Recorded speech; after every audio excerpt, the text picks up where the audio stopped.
June 2 సోమవారం మా 16వ పెళ్లి రోజు సందర్భంగా మేము మా ఇంటి దేవుడైన శ్రీరాముడి టెంపుల్కి వెళ్ళాలని ముందు రోజే డిసైడ్ అయ్యాము. సోమవారం పొద్దున్నే లేచి ఇల్లంతా శుభ్రం చేసుకొని ఇంట్లో పూజ చేసుకొని తర్వాత మేమందరం రెడీ అయ్యి 9:30 ఆ టైంలో బయలుదేరి ఒంటిమిట్టకైతే వెళ్తూ ఉన్నాము.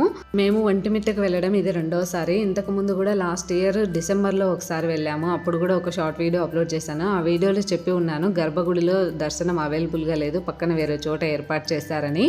ఎందుకంటే గర్భగుడి అప్పుడు రెనోవేషన్ జరుగుతూ ఉండింది కాబట్టి అలా ఉండింది. కానీ ఈసారి అలా కాదు, గర్భగుడి రెనోవేషన్ పూర్తయిపోయి దర్శనం గర్భగుడిలోనే ఏర్పాటు చేశారు. చాలా బాగా అయ్యింది దర్శనము.